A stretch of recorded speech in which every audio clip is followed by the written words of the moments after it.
Gas cylinder নিয়ে পালানোর আগেই ঘুমের কাছে হার। ঘটনাস্থলে ঘুমন্ত অবস্থায় হাতে নাতে ধরা পড়ল অভিযুক্ত চোর। মেলাঘর থানার অন্তর্গত তেলকাজলা গ্রাম পঞ্চায়েতের শেষ সীমানা ফকির বাড়ি পচারমার ঘাট সমর সেতু সংলগ্ন এলাকায় চুরির ঘটনায় ঘটেছে এক অভিনব কাণ্ড।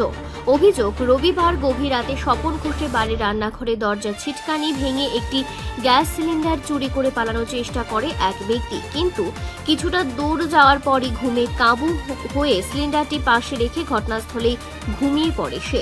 রাত 3:30 নাগাদ স্বপন বাবু ঘুম থেকে উঠে রান্নাঘরে সিলিন্ডার না পেয়ে খোঁজাখুঁজি শুরু করেন। কিছুটা দূরে গিয়ে দেখেন সিলিন্ডারের পাশে এক ব্যক্তি অঘরে ঘুমাচ্ছেন।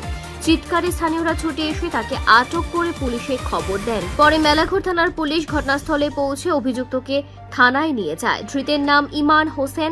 স্থানীয়দের দাবি, এর আগেও তার বিরুদ্ধে একাধিক চুরির অভিযোগ রয়েছে। নেশার কারণে চুরির ঘটনা ঘটেছে কিনা তা সহ গোটা বিষয় তদন্ত করে দেখছে পুলিশ। ঘটনা এলাকায় চাঞ্চল্যের পাশাপাশি তৈরি হয়েছে হাসির রসদ।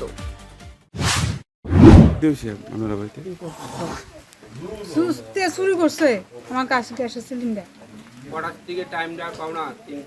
তিনটা 40 ঘুমা যাইতে আছে।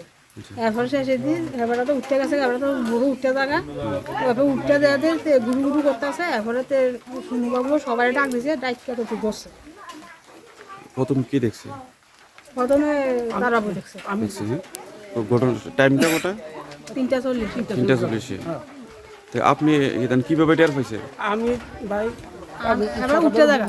উড়ি দরজাগুলি দরজাটা খোলা দেখে আমি আমার খোলা ডাকছি রুমে দরজা কালকে মাল বিষয়টা কত দিছি না দরজাতে খোলা সিলিন্ডার নাই সিলিন্ডার কিটা সিলিন্ডার নাই দেখাই আইয়ে দিয়ে দে সিলিন্ডার নাই। এরপর দিয়ে দে আমি এরপর হিয়া চালাতে দিয়ে দে ওই সিলিন্ডার সামনে চোখটা লম্বা শুয়ে রয়েছে। আমি সবাই ডাক দিছি, ধরছি ধরিয়া দেখলে লাইট জ্বলতেছে, মোবাইল লাইট জ্বলে। ঠিক আছে, তারপর সবাই দৌড় দিয়া ভাঙিয়া সিলিন্ডার লইয়া ধরছি। কি নাম আপনার? হ্যাঁ, আপনার কি নাম? আমার নাম হচ্ছে স্বপন ঘোষ। এই জায়গাটার কি নাম? এই নাম হচ্ছে তেজলা। কত নম্বর? 1 নম্বর ওয়ার্ড। রিপোর্ট সংবাদ প্রতীক্ষা।